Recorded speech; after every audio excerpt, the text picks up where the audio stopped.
Hello, I'm Paul Beckwith, and in the last video, as you know, I talked about Antarctica, and I talked about a possible Antarctica Blue Ocean event and how it would severely impact the thermohaline circulation, the ocean circulation on the planet. So in this video, I reread all of the papers in the previous video and I found a bunch more because I asked the question, what would happen if the AMOC actually shuts down? How is it reconfigured? And how would it affect the Northern Hemisphere, Europe, etc.? But not only that, how would it affect El Niño, La Niñas, and the planet? So I found lots of very, very interesting and fascinating research on this very question. So that's what I'm going to discuss again in this long video. It's a very, very important topic. On another note, I took some comments to heart from my last video about the messiness of my room, and some people were very perturbed about it. Other people didn't care, but my family is very happy because I basically spent about 4 hours today cleaning up my office space. So I'm about halfway through in the room, but the part you see on the camera is much, much less free of clutter. Looks a lot better. So thank you. I also saw the movie One Life, and Anthony Hopkins plays the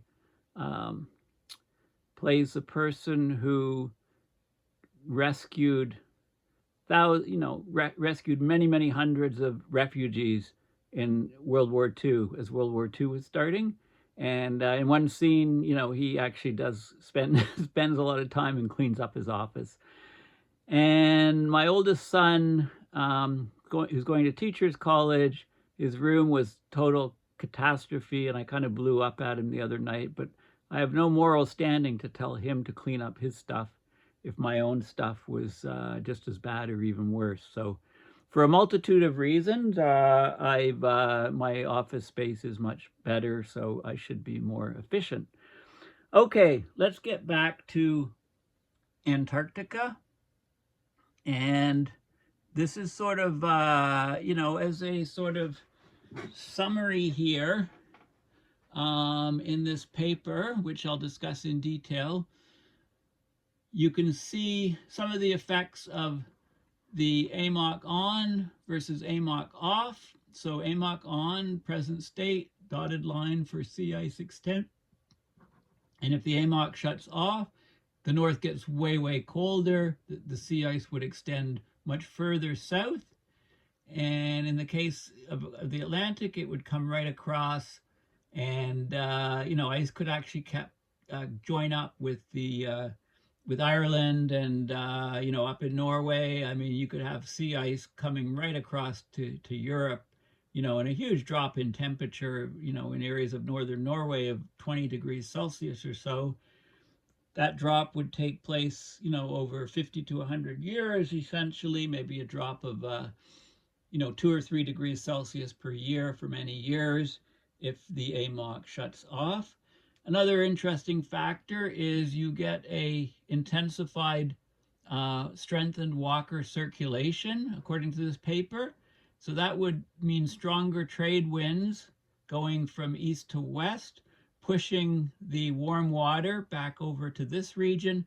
You might notice or know that's like the La Niña condition. So this would suppress the El Niño phenomena, and you'd be more in La Niña conditions. And if you're following this stuff, we had a very strong La Niña for about three years in a row. We've had an El Niño, but it seems to be fairly strong but fairly short. I mean, we could be heading back to neutral or La Niña even by the end of the year. So that's what you'd expect, if this sort of ocean current shutdown is approaching fast. there's lots of other things that happen. And I guess the bottom line is it's going to become much more difficult to grow food in Europe, for example, if we get a shutdown. So this is from a paper called Interbasin and Interhemispheric Impacts of a Collapsed Atlantic Overturning Circulation. Okay, so I've got lots of other things to cover first, so let's start at the beginning. Okay, so this is one of the papers that I talked about in the previous video, but I want to revisit it because it's so important. So Antarctic Bottom Water, AABW. Now you think Antarctic Bottom Water would just be the acronym ABW, but it's Antarctica. So the A, which is at the end, is the second A here. It's just not, it should be actually Antarctica Bottom Water for that acronym. But anyway, it's pivot for oceanic heat and carbon sequestration on multi-decadal to millennial timescales. The Weddell Sea contributes about a half of the global Antarctica bottom water creation through the Weddell Sea deep water and the denser underlying Weddell Sea bottom water. They form on the continental shelves when you get sea ice production. When you get sea ice production, the water is very cold, sea ice forms, rejects a lot of the salt, so the water left around the sea ice is very salty and very dense, therefore cold to salty, and it sinks down to the abyss, recharging the AABW, and that's the first link, if you like, of the whole thermohaline circulation, which extends right up to the North Pole. So in this paper, and this is from just last year, middle of last year, they reported an observed 30% reduction of the Weddell Sea bottom water volume since 1992, right? The largest decrease is in the densest classes of water. Now, since the Weddell produces about half of the global AABW, the global AABW would be reduced by about 15%, about half of that. This is probably driven by a multi-decadal reduction in dense water production over the southern continental shelf that's associated with a over 40% decline in sea ice formation rate. The ice production decrease is driven by northerly wind trends. Now, what does northerly mean? Okay, so let's just have a quick look. First of all, this is the Weddell Sea. This is a map of Antarctica. Got West Antarctic, East Antarctica. You've got the Antarctic Peninsula, and in this area here is the Weddell Sea. This is an area of the Antarctic that's warming extremely quickly, and we've had the collapses of these Larsen ice shelves over the years. Okay, so keep the map in mind. What do we mean by northerly? Well, if you just Google northerly, it says a wind blowing from the north. It says in or towards a northward position. The wind was gusting northerly, and that says in or towards the north. So this is a conflict here. Is it from the north or is it from the south?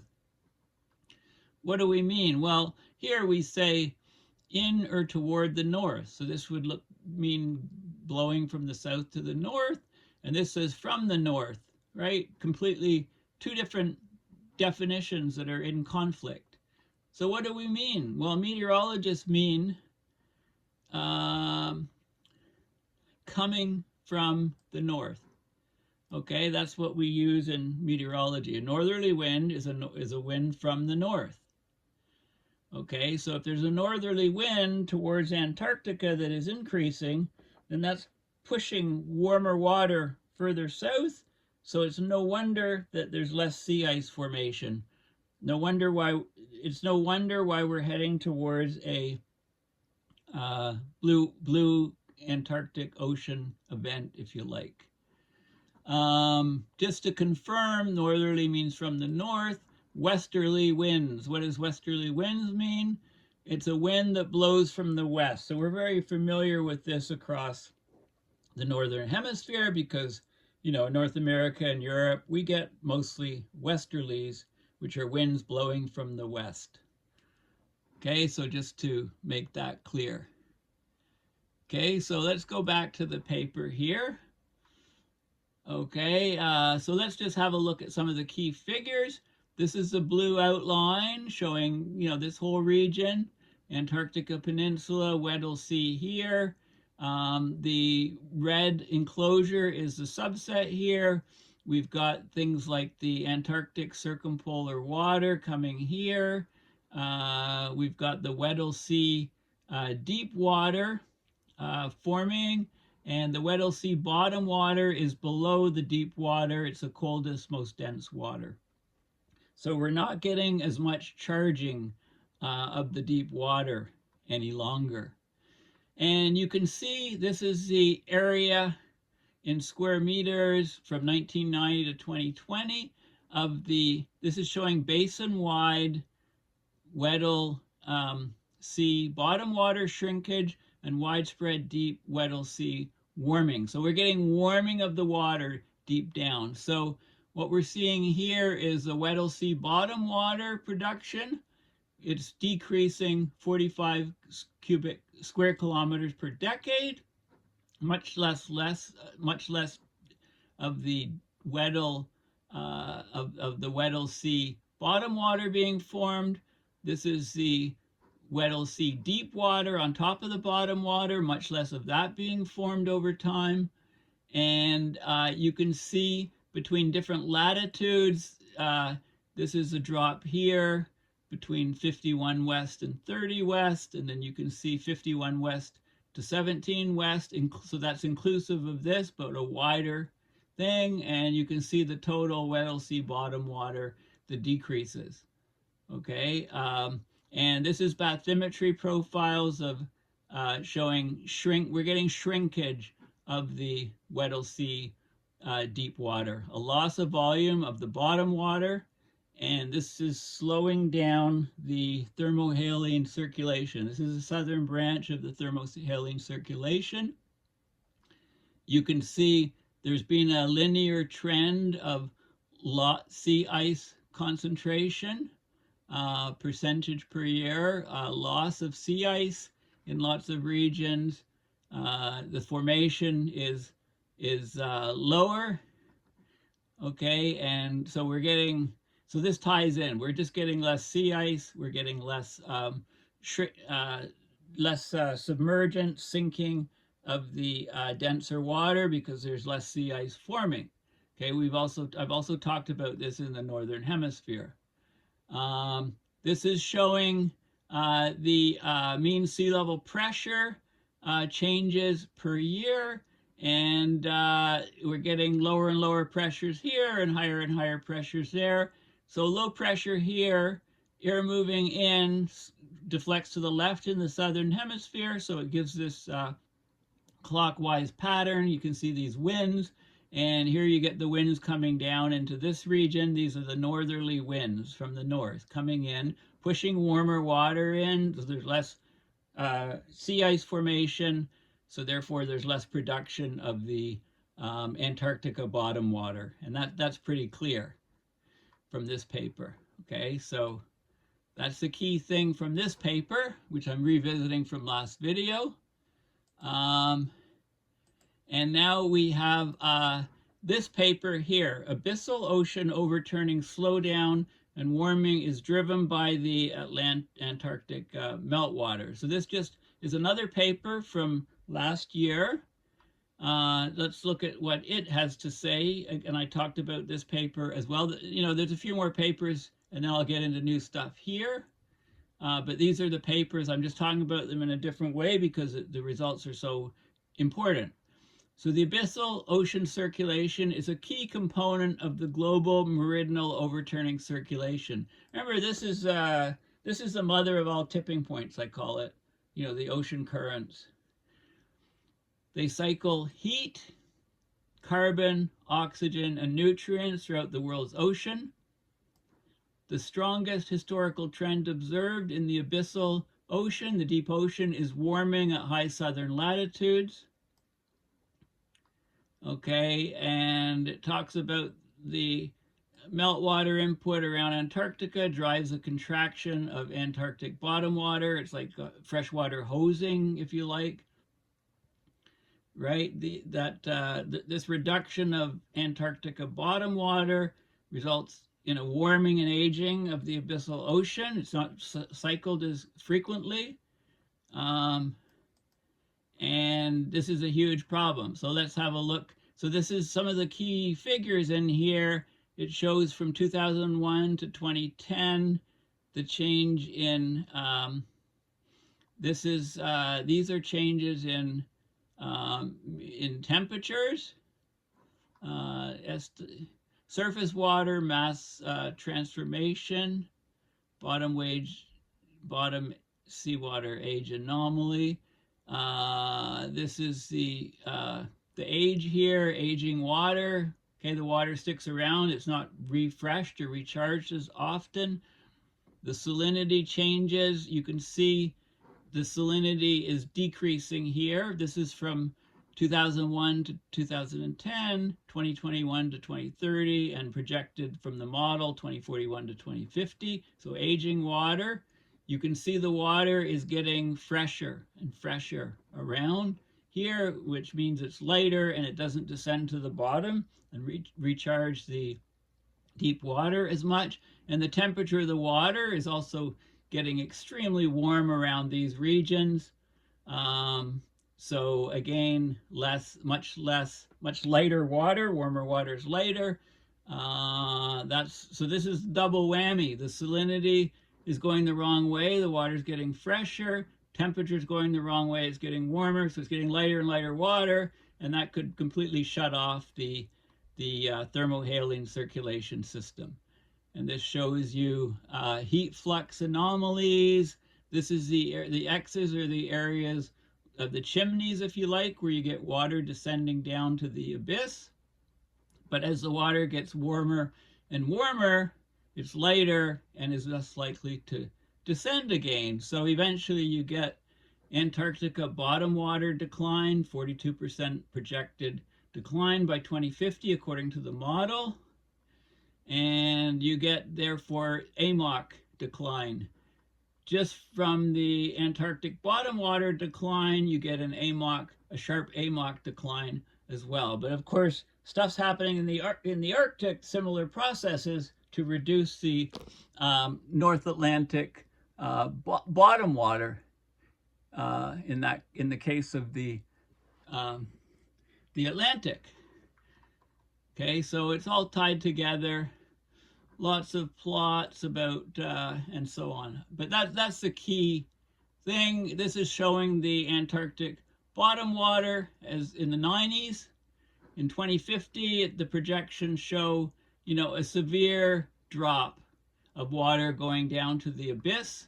This is, it still goes down to about almost 3 kilometers, not quite, but then it basically doesn't go down to the deeper water. So there's lots or less Antarctica bottom water. And this paper, of course, connects the warming and the lack of sea ice, etc., to future increases in the West Antarctic ice shelf melting, the WAIS, West Antarctic Ice Shelf melting, which causes large sea level rise. So ocean-driven melting of floating ice shelves in the Amundsen Sea is one of the main processes controlling Antarctica's contribution to sea level rise. Okay, so they looked at future projections of ice shelf melting in the Amundsen Sea. They find that rapid ocean warming at about triple the historical rate is likely committed, and that will crumble ice shelves and cause much decline of the thermohaline circulation system. So let's just have a look. They look at this area here on West Antarctic, and they look at temperature trends, and they look at the melting, basal melting of the ice on the bottom. Just remember, air temperature in Antarctica is very cold, much less than 0, so much less than freezing. So if you go from minus 40 average temperatures in Antarctic to minus 30, you're still not going to get melt on the surface, but it's the oceans underneath that are undercutting it and increasing the basal melting, which is the problem. Okay, so there's plots of temperature on continental shelf, 200 to 700 meters, how it increases. It's been increasing rapidly since, this is about 2005 or something. The bathymetry temperature profiles are changing, it's warming, and the wind velocities are changing. So those are the key things for West Antarctic. The melt is increasing. This paper had some very interesting stuff. Large-scale drivers of the exceptionally low winter Antarctica sea ice extent in 2023. So I should just, scan this. So 2023 marked a turning point for Antarctic region. The southern hemisphere had a significant reduction of sea ice extent. Record-breaking July 2023 was missing 2.4 million square kilometers of ice compared to the long-term average. The data was from combining observational, satellite, and reanalyst data with a special focus on the large-scale atmospheric circulation. Throughout the year, the Antarctic sea ice extent record, it broke record after record, ranked as the lowest sea ice on record from January to October, except for March and April. The exceptionally low sea ice extent from May to August was mainly driven by the prevalence of a zonal wave number 3 pattern, characterized by alternating surface high and low pressure systems, which favored the advection of heat and moisture to the coast of Antarctica, so northerly winds, especially in the Ross Sea, the Weddell Sea, and the Indian Ocean side. Okay, so this large-scale circulation was accompanied by record-high sea surface temperatures, subsurface temperatures over regions with reduced sea ice extent. In addition to the air and ocean temperature records, there was heat, moisture, and sensible heat fluxes, especially over these regions, Weddell Sea, Ross Sea, Indian Ocean sides. Notably, over the Weddell Sea, air temperature anomalies reached up to 8 Celsius above normal. Sea surface temperatures 3 degrees Celsius warmer than normal from May to July. No wonder why the sea ice didn't form. Similar temperature anomalies were seen over the Ross Sea in July and August. So if you do a change point analysis or a regime analysis, it indicates that a regime shift in the Antarctic sea ice, as well as in the average mean air temperature and subsurface ocean temperature over the Weddell Sea, started about 2015. Okay, so the low sea ice extent in Antarctica in 2023 was a stark reminder of the ongoing changes in the polar regions. Okay, so let's have a look at some of the key figures in here. There were some really good ones. This shows 2014 sea ice extent anomaly. This is 0, so it's positive, very, very highly positive in 2014. Then something broke. The planet broke, and we got 2016 was much lower and dropped off like a cliff. 2022, much lower overall, dropped off like a cliff. And in 2023, we were like, it was eye-popping, jaw-dropping. And you can see it in these heat maps here. 2022, these are the temperatures over time throughout the month, the year, and you can see really, after 2014, when we had the record ice, it just dropped off a cliff, regained a little bit, and then dropped even further off the cliff. And these are the record-setting years. It shows even stark, the dark one, records, and here, like it's just incredible, mind-boggling. We basically collapsed. We've passed this threshold, and you can see there's lots of plots and things, and I'm not going to go into the details of those. I think there's a curve at the bottom I want to show. You can have a look at the details. These are all open source. There's a curve at the very bottom. Is it this one? No. Yeah, you can look at this. This is monthly sea ice extent anomaly, millions of square kilometers. And you can see the blue dropping, 2014 peak, and then dropping off like a cliff. These are monthly temperature anomalies in the Weddell Sea, and you can see them skyrocketing. Okay, the same sort of thing is here. This is extent anomaly. What's the difference between A and B? B is temporal evolution. This is A is at the hemispheric level, and this is just in the Weddell Sea. Okay, this is also very important. These are bell curves for the southern hemisphere, 1979 to 2014, sea ice extent anomaly, right? A bell curve around 0. Well, 2015 to 2023, the bell curve has significantly shifted to lower amounts of sea ice, to larger and larger sea ice extent anomalies with the very fat tails. And, it's a much wider curve. There's a lot more variability. This is much tighter here. This is the Ross Sea. Okay, temperature at 2 meters above the surface anomaly, very, very high temperature anomalies. This is the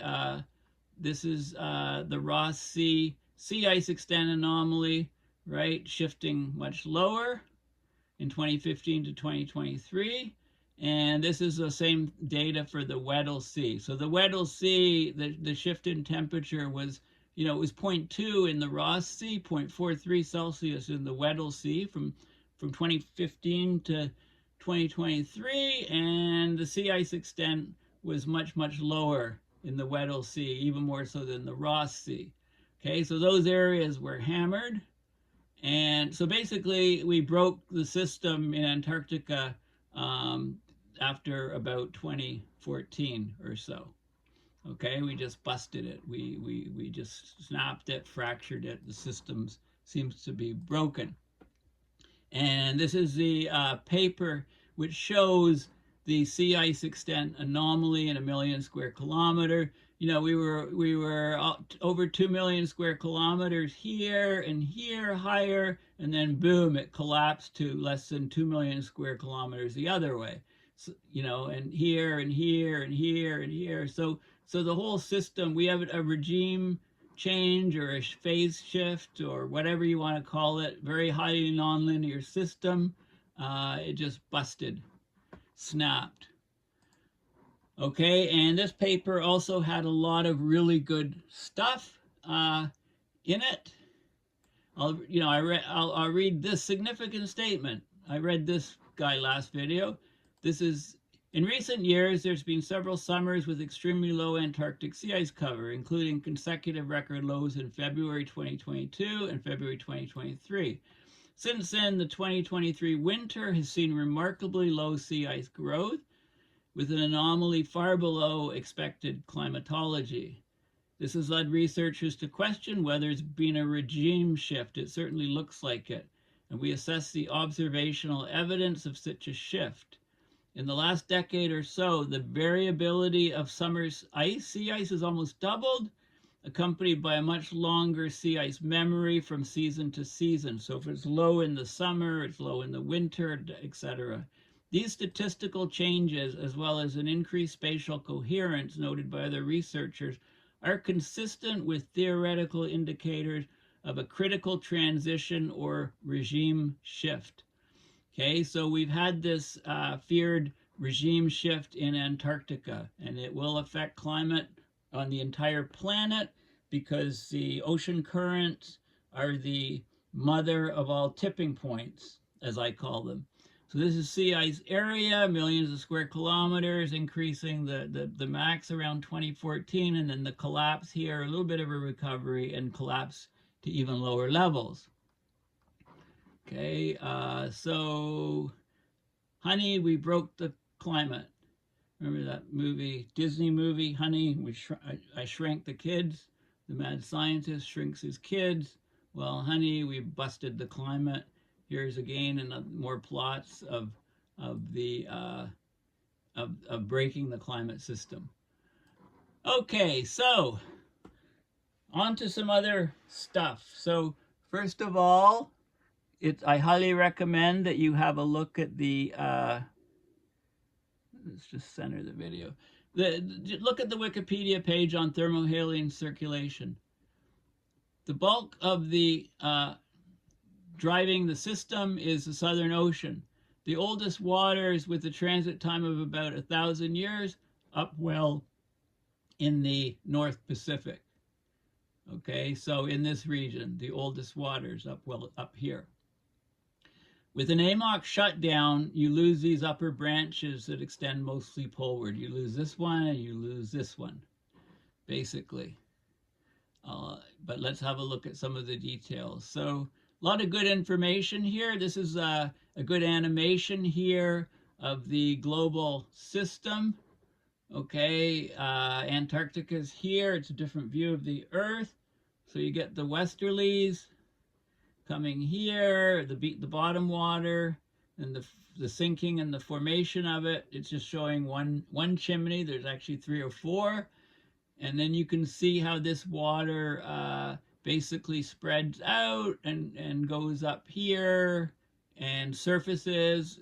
The warm water on the surface comes back, also loops around Antarctica, and you get these different chains as well. So this water is coming up here, down here, and up into the Arctic regions. This is a bit of a mind-boggling map projection of the Earth, but it's got a lot of. It's nice because it's centered on Antarctica, and that's what we're talking about. The Antarctica bottom water formation. So it comes up here. So we get the Gulf Stream coming up here. And then it branches. You get one branch here where it descends in the Labrador Sea, and you get a more northerly branch where it comes and descends, cools and gets saltier and sinks down and descends in the Greenland Sea. So with an AMOC shutdown, these two branches, this one disappears for sure. I thought this one would continue, but it looks like this one basically continues at much lower latitudes, and you just get the water looping back this way.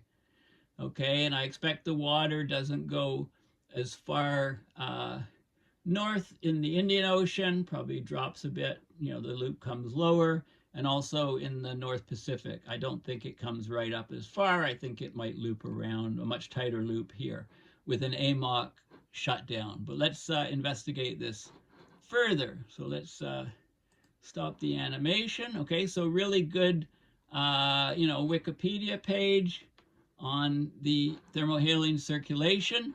Now, also it's called the Global Conveyor Belt.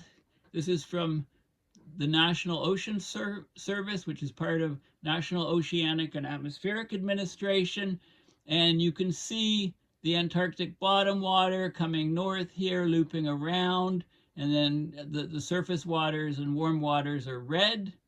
Okay, so you can look at this, study this to see the progression of the water flow. This breaks it down here into and describes exactly what's going on. Okay, showing the currents in the different phases and explaining it verbally, what happens. And, it completes the process. So that's another good resource for understanding more about the global ocean conveyor belt. Stefan Ramsdorf has an excellent brief fact sheet on the thermohaline ocean circulation. And it's based off of his paper called Thermohaline Ocean Circulation in the Encyclopedia of Quaternary Sciences, 2006. So he explains it very in a lot of detail what's happening. And it's nice because he shows the deep water formation in the Labrador Sea, also in the Greenland Sea in the Northern Hemisphere. And this is in the, he shows two regions here. This is the Weddell Sea right here, I guess maybe Ross Sea, I'm not sure. But he talks about he relates it to the ice cover. He talks about what drives it. High latitude cooling is in short. The long answer, I guess, is not just the cooling, but is many other parts too. is thermohaline circulation pushed or pulled? Is it pushed by formation of cold deep water or pulled by downward diffusion of heat through the thermocline? Depends on the scale. In the long run, it's pulled. On shorter time scales, it can be considered pushed. But very highly nonlinear behavior with bistable conditions, bifurcations, or splitting. Very, very highly nonlinear, and there's a huge effect on climate because of the heat transport of at least a petawatt. Some people say up to 2 petawatts. Okay, the history of it, and in these Heinrich events and Younger Dryas events and Dansgaard-Oshur oscillation events, which it looks like we're heading into all of this fun stuff in our present climate. Okay, it's a huge factor. So let's have a look. This is the full paper. Okay, thermohaline circulation, is that part of the ocean circulation? It's driven by fluxes of heat and fresh water across the sea surface, and there's interior heat mixing of heat and salt. So it's a driving mechanism, THC, thermo heat and haline salt.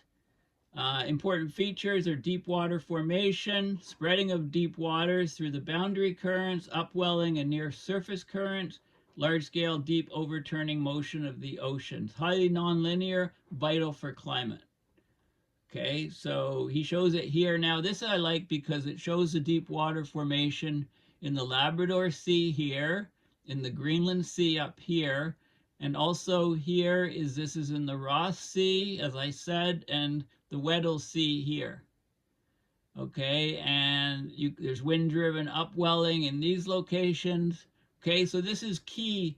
So there's much less Antarctica bottom water being produced. He's also got the salinity differences here. So the green salinities, that's 36, that's parts per 100, or 3.6% salt in those green regions, and the salinity is lower in the blue regions here, down, because of near the ice, like both in the far north and in the far south.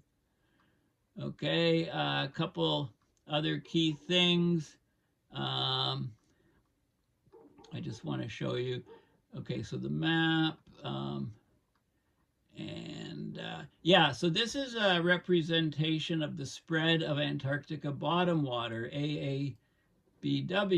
Again, it should be Antarctica bottom water because that adds the second A. And you can see it spreads up in the abyss here, and then the North Atlantic deep water is spreading in those blue areas, but it's very extensive. So there's less AABW being produced. It has global implications. He shows some modeling of the tipping points and shutting off and so on. Change in surface air temperature after an induced shutdown of North Atlantic deep water formation in 2 different climate models. So this shows what happens when the AMOC shuts off, right? You get a real huge cooling of the northern hemisphere carrying into Europe. Okay, this is showing you, shows 3 circulation modes of the glacial Atlantic. The prevailing cold mode center, this is what we have present day, warm water coming up here, descending down, right? It's done in a couple points, but this is just a general schematic. This shows what's happened with Dansgaard-Oshur events. You get it penetrating much deeper, melting out quite a bit of the ice, and then it can shut off basically, and the ice then extends all the way over to Ireland and England and Europe. You get a huge cooling of the northern hemisphere. Okay, so that's a sort of a key thing. Moving on. Slowdown of the motion of the ocean. There's lots of good stuff in here. You can see good visualizations of ocean currents, etc. This is from Global Climate Change, NASA, Vital Signs of the Planet. And this is an animation that is quite good. So this again shows you the thermohaline system, the global conveyor belt of ocean currents that transport heat around the Earth. Bright red is the surface currents, blue is the deep currents. Surface currents are warm, of course, and the reason why they sink is because of melting ice. Much saltier water, cold water, descends to the abyss and forms the bottom loop. Same sort of thing here. There's deep water formation here in the Weddell Sea and also in the Ross Shelf. So very good, if you've got cold and salty water, it's high density, it sinks to the bottom. Seawater that's warmer and or has fresh, less salty water added from land ice melt, lower density, it floats, it doesn't sink to the bottom and feed the abyss. So the North Atlantic sea surface is most dense where cold water meets salty water. So this is average sea surface density. It's cold but not salty here, so it's lower density. It's salty but not cold, so it's lower density. It's only in the sweet spot where it's cold and salty that it sinks to the abyss. So it's near the interface. It's up in this region here that we're talking about. So very good illustration. So there's this paper is human-induced changes in the global meridional overturning circulation are emerging from the Southern Ocean. Okay, so this ties what's happening to the jet streams. In a warming current, in a warming climate, or to atmospheric cells, rather, the global meridional overturning circulation, GMOC, so there's AMOC, Atlantic, there's SMOC, Southern Hemisphere, and G, global, for all of them combined. It's changing significantly with the risk of disrupting the global redistribution of ocean properties that sustain marine ecosystems, carbon cycle, and others. So they used a ocean and sea ice model to estimate the GMOC and changes since the mid-50s. There's changes. In the Southern Ocean, there's the upper overturning cell, shallower water, and then there's a lower, the abyssal, deeper overturning cell. So the upper one is actually expanding poleward and getting stronger by about 3 to 4 spheredrops. The latter, the deeper one, is contracting and getting weakened by the same amount. The changes are driven by the increasing southern hemisphere feral cell, atmospheric cell, and associated increases in the westerlies and the surface buoyancy loss over the sinking branch. Okay, so there's some good results here. I'm not going to go into too much detail on these. Yeah, this is what I wanted. This kind of sticks out from this paper. This is the global meridional overturning circulation, 1955 to 1974, and then changes 2005 to 2017. So a strengthening of the westerly winds around the continent, and strengthening currents in the upper cell, weakening currents in the lower cell, okay, as it extends out. Okay, so basically, yeah, so there's big changes underfoot, and this is another depiction of it. Now, there's also a great Wikipedia on Southern Ocean overturning circulation. It's also called the SMOC, Southern Meridional Overturning Circulation, or Antarctic Overturning Circulation. It's the southern half of the global thermohaline circulation. It connects different water basins across the global ocean, connects the south to the north. Okay, so the AMOC is known. We know a lot more about the AMOC. We studied the AMOC a lot more because people live in the northern hemisphere. But this circulation, it operates when certain currents send warm, oxygenated, nutrient-poor water into the deep ocean, the downwelling, while the cold, oxygen-limited, nutrient-rich waters travel upwards at specific point.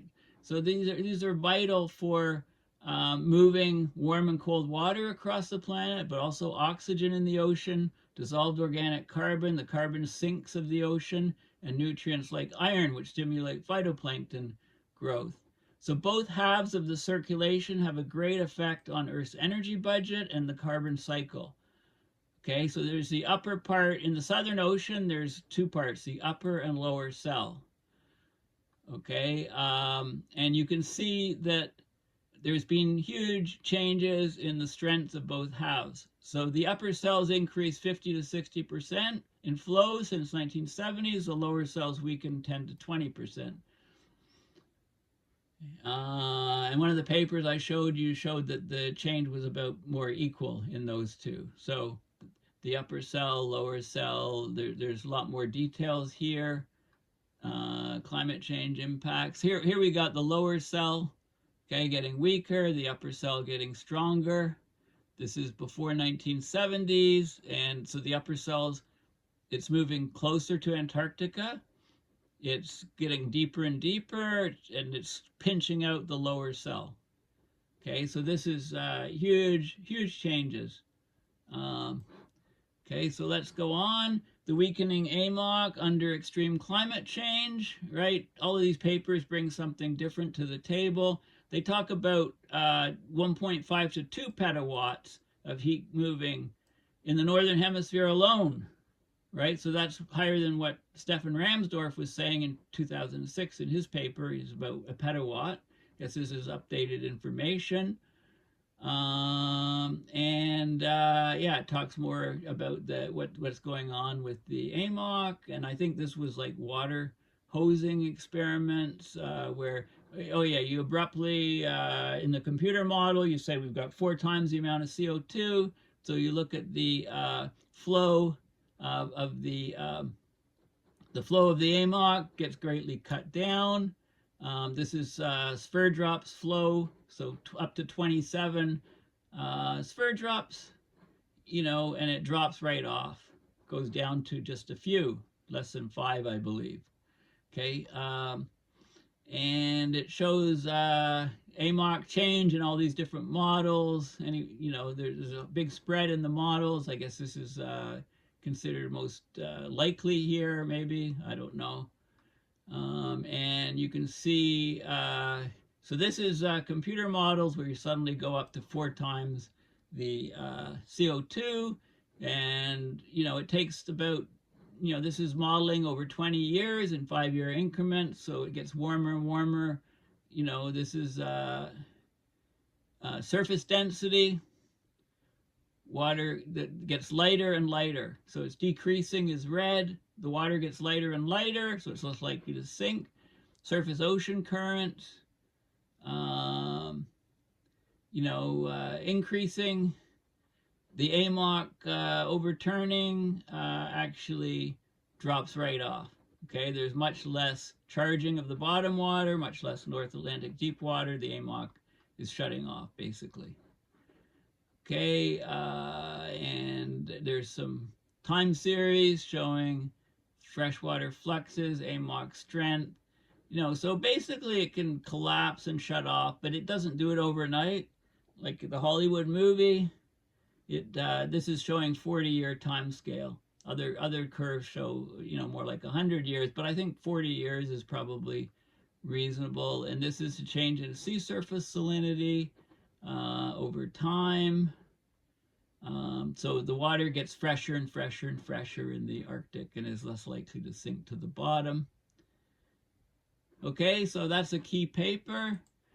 What's happening with the AMOC? This is basically this is about the article in Nature Communications that said there was a 95% chance of the AMOC shutting off between 2025 and 2095. And basically there's interviews with the authors on what they think about their paper. And I'm not going to go into the details, but it's a good read if you want to learn more and more about from the voices of the scientists that actually did the work. This is the description of the paper. Ocean current system could shut down as early as 2025, leading to climate disaster. The key thing is here, finding direct measurements for the AMOC strength have only been made in the last 15 years. Sophisticated statistical tools to ocean temperature data were used going back to the 1870s. So there's significant warning signs of the AMOC shutting down between 2025 and 2095 with a staggering certainty of 95%. The most likely time for the collapse would be 2057. Now, is it collapsing now? Well, we had a bunch of La Niñas in a row, and maybe we'll go into another La Niña. That means something's going on, right? That's what we would expect with an AMOC collapse. What else? But the North Atlantic is 4 to 5 standard deviations warmer than normal. So maybe that's just part of the variability and fluctuation, the whiplashing of the climate system. It gets super warm and then it just collapses to super cold. Anyway, the climate's always full of surprises. So this is the paper right here. This is the paper we're talking about, that the scientists were interviewed about, and the last article was about. So the AMOC is a major tipping element in the climate system. Future collapse would have severe impacts on the climate in the North Atlantic region. Growing concern as greenhouse gases go up, as warming goes up, and there's a lot of statistical analysis in here. But this is showing, lots of curves of the, like AMOC Fingerprint, dropping here, like it's going crazy. It's going haywire here. Different bistability, like if you tip and then cool, you recover. There's hysteresis in the system, like, and there's more of these stability curves where you get tipping from one state to another, tipping point theory. Time before tipping, we're talking about, this is 20 years, 60 years, different time frames of tipping, different windows of tipping, SST anomaly, how it would drop off, and then suddenly, and then correlations of variability and autocorrelations and things. Lots of statistics in here, which I'm not going to dwell on because I want to get to this paper. So I just Googled map of AMOC shutdown state, just to see what I could come up with. And I came to this stuff here, right? And I came to this article, Atlantic Ocean's heading for a tipping point. Once melting glaciers shut down in the Gulf Stream, we'd see extreme climate change within decades. Okay, so superstorms, abrupt climate shifts, New York City frozen in ice. That's in the Hollywood blockbuster The Day After Tomorrow, depicting an abrupt shutdown of the Atlantic Ocean circulation, right? That's like happens overnight, basically, in the Hollywood version, but there are a lot of questions asked. That movie was released 20 years ago, hard to believe. Instruments deployed in the ocean starting in 2014 show that the Atlantic Ocean circulation has observably slowed over the past 2 decades. Maybe it's at its weakest state in 1,000 years. Studies suggest that circulation has reached a dangerous tipping point in the past, sent it into precipitous, unstoppable decline. Looks like we're hitting that tipping point again. Results showed the circulation could fully shut down within a century of hitting the tipping point. So it takes time because the water doesn't move too fast, right? So if you just chopped it off, how quickly would it go? So here's today. This is the Gulf Stream coming up, a gyre carrying heat up here, some splitting off to the Labrador Sea and descending, other going to the Greenland Sea and descending, right? And in a warmer world, climate change weakens the AMOC, so this is a weakened state. So the gyre is still here, but all of this stuff, this northward heat, is much reduced. The arrows are much thinner. So it's much reduced heat going up, much reduced coming down. With the whole thing shutting off, basically these things just shut off up here. And you end up having this gyre here, and this whole region gets as cold as hell, basically. Okay, to put it mildly. So that we get dangerous cold in the north. The European climate is much more influenced by the Gulf Stream than other regions. In their experiment, the mean parts of the continent changed at more than 5 degrees Fahrenheit, which is 3 Celsius per decade. Okay, so we could have a drop of temperatures in Europe of 3 Celsius per decade, and that could continue for many, many decades. So parts of Norway would experience temperature drops of more than 20 degrees Celsius. Regions in the southern hemisphere would warm by a few degrees. So this is North America with an AMOC shut. And this is Europe with an AMOC shut. And you can see the temperature difference with an AMOC shut. Norway, this whole region up here is 20 degrees Celsius colder. So parts of northern Norway, 20 degrees Celsius drop. UK, huge temperature drops. You can estimate from the scale. Is it like 10 degrees, 5 degrees? I mean, you get everything changes. How do you grow food in Europe in this situation? Right? These temperature changes develop over about 100 years, according to this paper. That might seem like a long time, but on typical climate scales, it's abrupt. It's not. Okay, so we get lots of ecosystems going to tipping. So the Amazon rainforest is vulnerable to declining precipitation, and you would lose a lot of precipitation with an AMOC shutoff, so it would probably tip, right? The forest ecosystem would turn to grassland, carbon would release to the atmosphere, we'd have a loss of a valuable carbon sink, further accelerating climate change.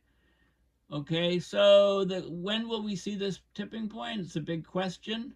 We don't have observation going back very far.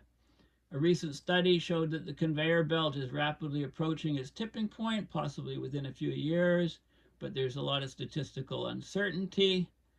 Okay, so here is basically a tipping point. This is the input of fresh water, and boom, you get a tipping back down to a different planet. Okay, so that's a key finding. And this was from my Google search of, configuration when the AMOC shuts down. And here is the key paper. Interbasin and interhemispheric impacts of a collapsed Atlantic overturning circulation. And basically, this is the paper that is key. And I just want to show you, this is Walker circulation here across. So you get these trade winds pushing water across. So when the Walker circulation is strong, the warm water is over here, not off South America. This is this is La Niña conditions where it's very strong and the warm water doesn't come over here. And the El Niño, the Walker slows down and the warm water sloshes across with the El Niño. Okay, so we had 3 of these La Niñas. So in a world with the AMOC greatly reduced or shut down, we don't really have El Niños anymore. We have lots more La Niñas. So that's interesting based on what we've had in the last few years. Okay, so just keep that in mind. So, so basically, climate projections suggest a weakening or collapse of the AMOC. There's evidence of a slowdown already underway. This could have significant ramifications for Atlantic Ocean heat transport, Arctic sea ice extent, and regional North Atlantic current. The potential for far-reaching effects, such as teleconnections to other basins and into the southern hemisphere, remains unclear, but we're finding out more and more about it.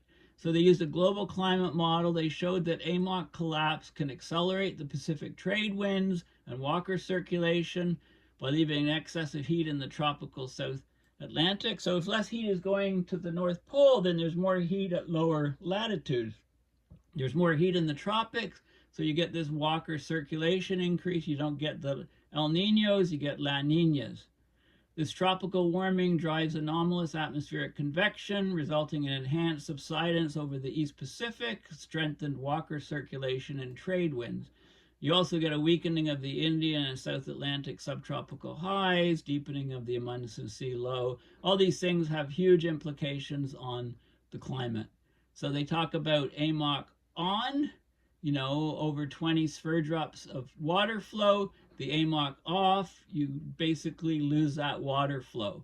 So this is the AMOC on. This is sphere drop, up to about 25 sphere drops with the AMOC on. You shut it off.